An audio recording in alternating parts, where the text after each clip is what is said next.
Well, hello, my name's Louise Savage of Louise Savage Muses, and an extremely warm, a very warm and sunny welcome to my channel this morning. Not in my usual spot. I'm actually sat on my terrazza in southern Italy. Actually not, well, the Amalfi Coast, right on the edge of the Amalfi Coast, at a wonderful place called Vietri sul Mare. Just love an out-of-season seaside resort. It's really, really quiet here. Hopefully there'll be no drilling or banging or anything in the background, but obviously I've got no control over that this morning. So I've managed to escape the rain in England.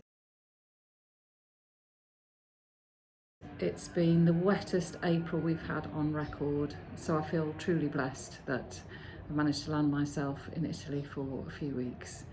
And I really wanted to update you with the reading that I've been doing. So far I have read one novel, and it is Devotion by Hannah Kent, and I've absolutely loved it. Really been completely and utterly absorbed in the whole story from start to finish. So I started it on the plane.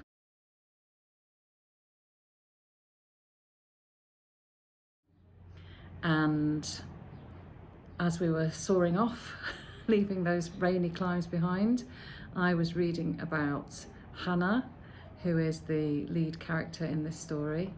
And she is a young girl growing up in Prussia in the 1830s, which is in a place, a very small rural community in what is now Poland. And she is unusual. She doesn't quite fit in. She's very gangly. She doesn't have much control over her limbs. She's a twin. She lives with her mother and father as well in this religious Lutheran tight-knit community. I keep saying that word, but that's what it is. And she feels different. She doesn't manage to befriend any of the girls in the village that she lives in. So you feel like she's a young woman under pressure. I think Hannah Kent writes brilliantly about isolation and difference. And eventually another family move into the fringes of the community. So Hannah finds solace in going into the woods, going into the forest. She's got a real affinity with nature. She's got a beautiful singing voice. And when she sings, the power of that singing is something that I think she takes from nature. Anyway, this new family move in, and suddenly Hannah has a friend. There's a young girl called Thea, of a very similar age, who's quite otherworldly looking. She's got very blonde hair. She's got interesting, when she smiles, her teeth are slightly prominent. Again, she's a little bit quirky. And her mother is not a Lutheran. Her mother, well, she is. She worships the religion, but she's also a Went, which is, I think, an old sort of term for a Slav. So she's slightly different. She's from a slightly different background, and the mother has a special book. She's a midwife. She can do all sorts of amazing things with herbs. So you've got this very interesting family on the fringes of the community. So suddenly, Hannah no longer feels alone. She goes there every weekend for lunch or dinner, and you feel as though things are turning for her. But then there's a kiss between the two, and that whole sense of rightness for them, but equally not, this is a young girl. I don't think she's quite 16, and she hasn't really got her head round at all, as in the 1830s, no young woman probably would have done, the idea of, different forms of sexuality and gender.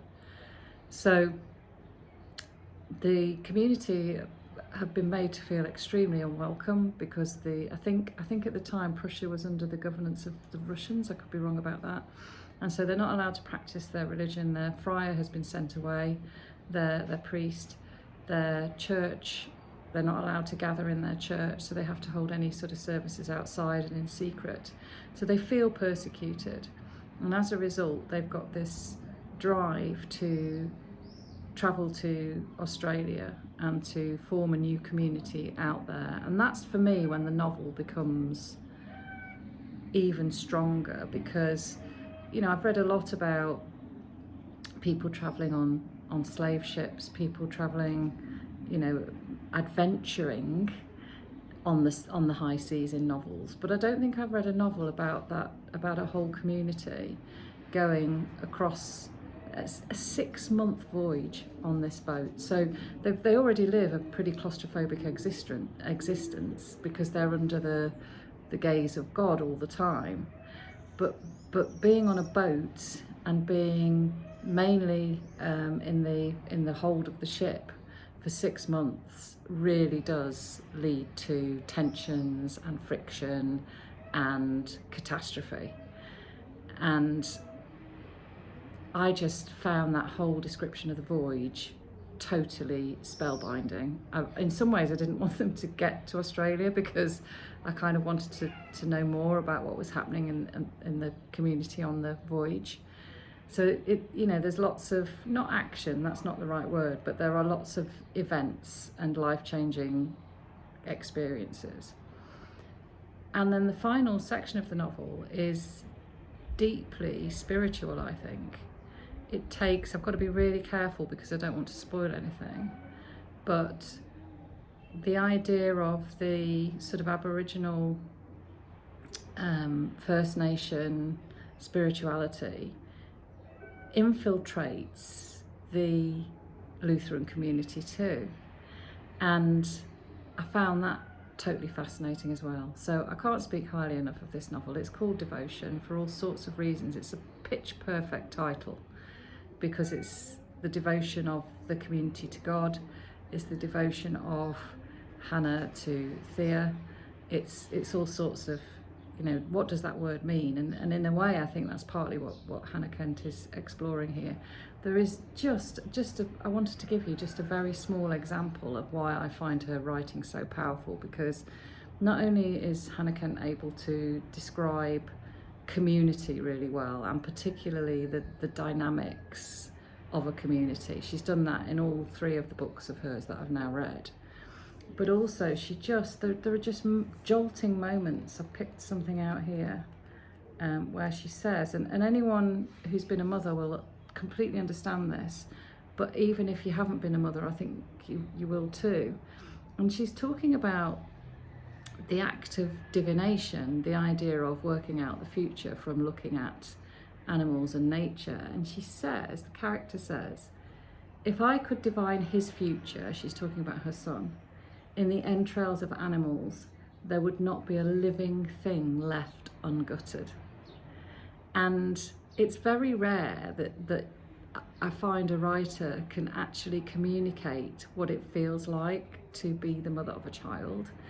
But that sentence for me is so telling, because it reveals how you would do absolutely anything to preserve your child. And that's what I love about her writing. She's able to articulate things that are on the fringes of my consciousness and put them into beautiful words.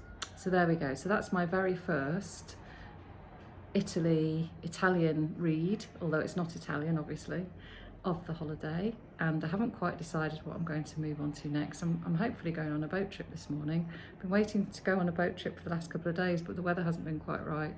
So I've just seen a boat leave, so I'm assuming they're sailing today. So hopefully you might even get a bit of footage of me on the waves. You never know if you're lucky, and certainly if I'm lucky. Yeah, so take care everybody, and I'll catch up with you after my next holiday read.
Well, hello again. I've had to come inside from my lovely little Italian terrace. I've now moved down. We've travelled by train.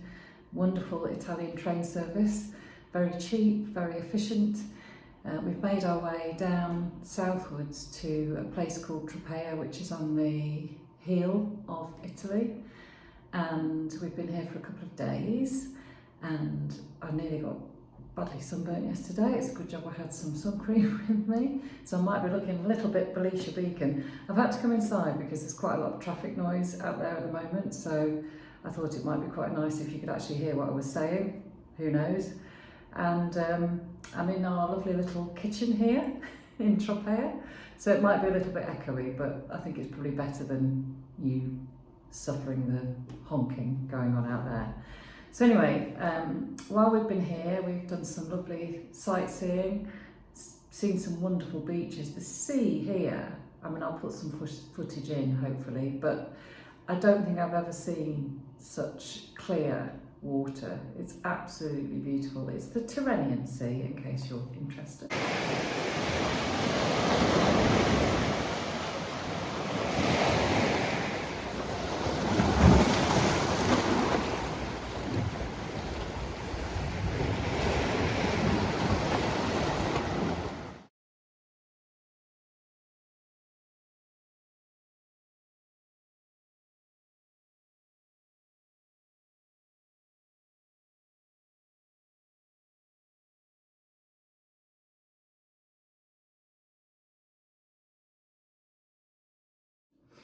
And I've been reading while I'm here this book, which is Edith Wharton's The Glimpses of the Moon.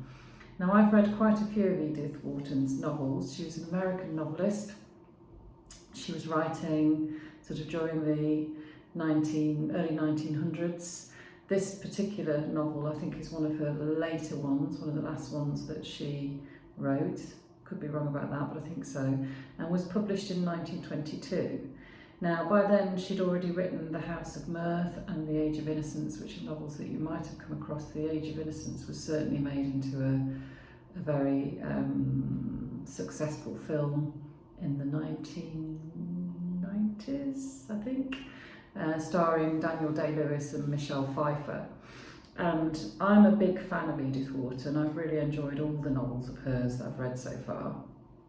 And they are usually really dark, ironic, satirical portrayals of the nouveau riche in New York and, you know, parts of America, which she herself had come from that kind of background, so she really understood, I think, the sort of workings of that social elite.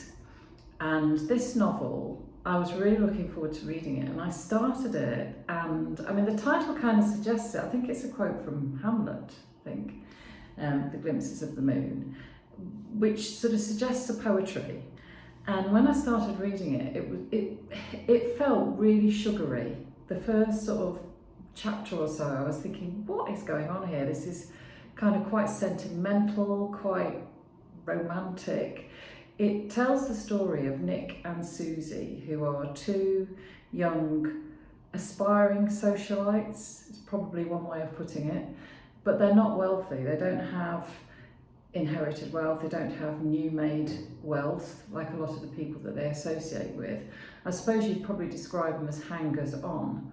And they've fallen in love with each other, not necessarily realising quite that that's what's happened, but they've become very attached, and they decide to marry, and in doing so they strike up a bargain that they'll stay married as long as they can carry on leading this fantastic life where they go from one very wealthy household to another by invitation. Susie dresses herself with dresses that have been passed on by friends, wealthy friends. And so pretty much everything they own and everywhere they live belongs to somebody else. They don't really have anything of their own. And they decide that they'll get married and that they will survive as long as they can on the checks that Susie knows will be given to her by wealthy friends when they marry as wedding presents, but also by the offers of accommodation that they'll receive. And so they start their honeymoon in Lake Como, staying in the home of one of their friends, who becomes Seppi, who becomes very important in the story later on.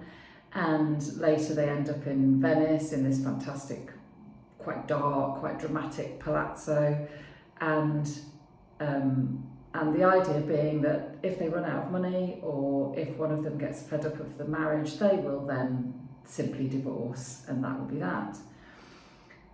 And as I said earlier, initially I was struggling with this because I was finding it too sentimental, too soppy, thinking, what is going on with Edith Wharton here? I knew that this had been a bestseller at the time. But anyway, as the novel progressed, it didn't take me long to get really hooked in, and I realised that she was satirising their emotion and their relationship, and that this novel is exposing the wealthy in a way that in some ways is kind of more uplifting and more upbeat than the other novels of hers that I'd read, and it just took me a while to kind of tune in.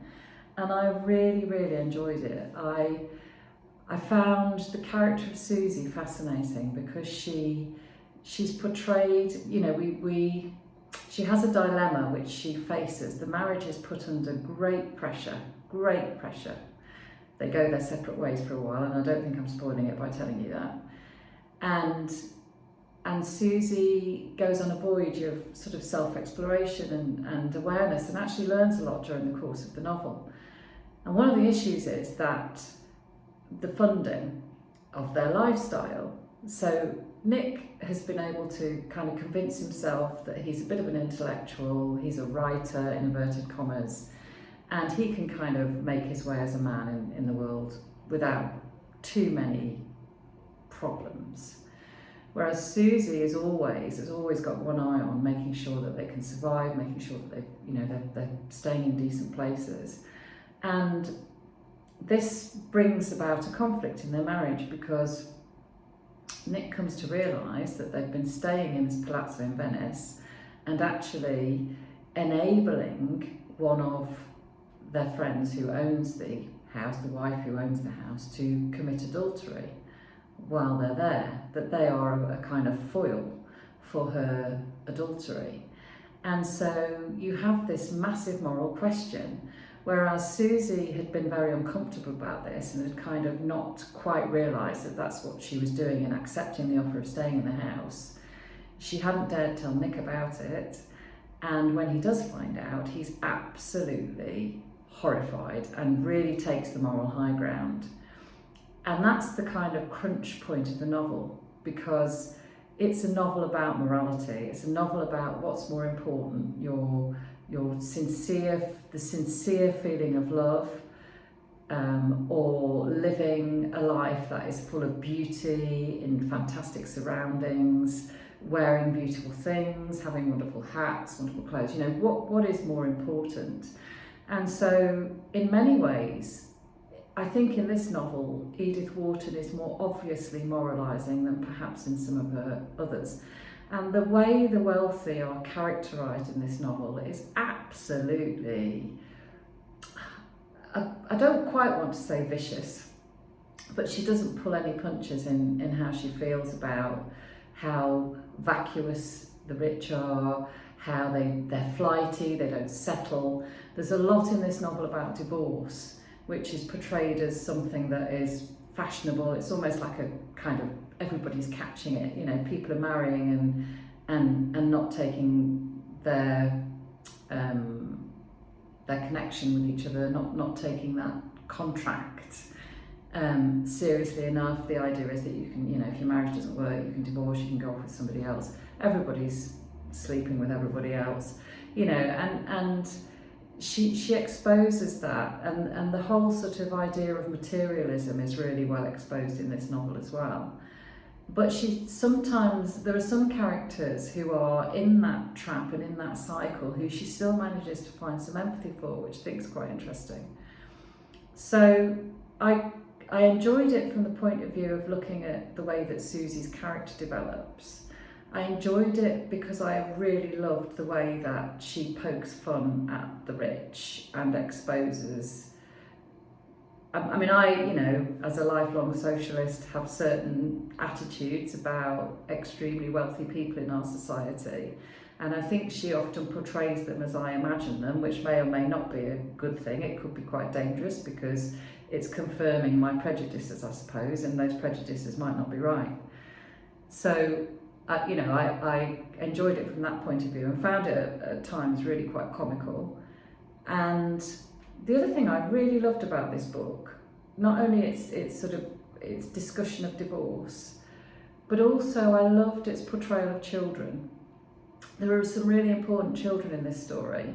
So there's a little girl, Clarissa, who is the daughter of the woman who is having the affair and who Nick and Susie advertently or inadvertently are covering up for. And Clarissa is really wise. She asks a question of Susie when she very first meets her and says, are you divorced? And Susie says, well, why do you think I'm divorced? And Clarissa says, because you're happy.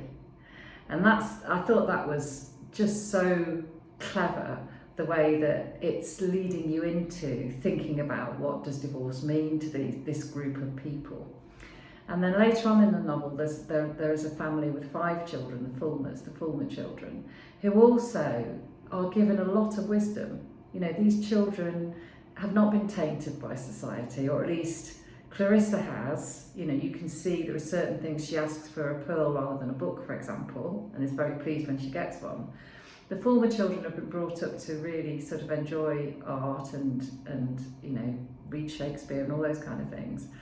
But they are wise as well because they are fresh sets of eyes that haven't been completely conditioned by the society that they're in. And I really like the way that she kind of gave, in some ways, the children are the wisest characters in the novel. And I loved that, especially having worked with children for years. I know there's a truth in that, you know, that children see things as they are often, even teenagers do. You know, they've not been embittered and conditioned in the way that adults have. So I think there's a lot to commend this, and I'm really, really glad I read it. I'm really glad I brought it on holiday with me because I think it's a brilliant holiday read. And actually what I hadn't realised when I picked it out was that it's set in Rome and Venice, and it goes to Paris, and it goes to various parts of Europe, which is rather a lovely thing to be happening when I'm in Italy myself. So it was a good pick from that point of view. There's a lot of moving around in this story. So yeah, I really enjoyed it. I'd really recommend it. I would also thoroughly recommend this part of southern Italy.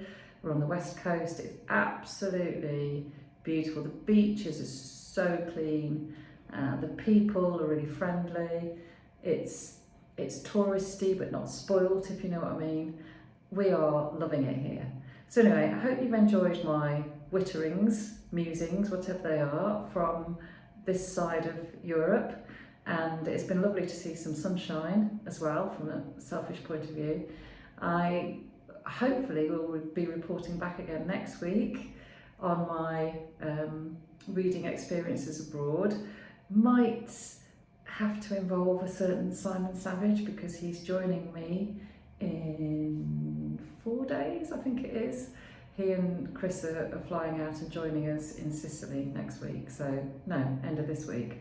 So I'm really looking forward to that, and it'll be lovely to have lots of bookish chat with him. So maybe some of that might creep its way onto my blog, I don't know. But anyway, happy reading wherever you are, especially if you're reading on holiday at the moment. Please send me your holiday reading. I'd love to know what you're whipping your way through on holiday.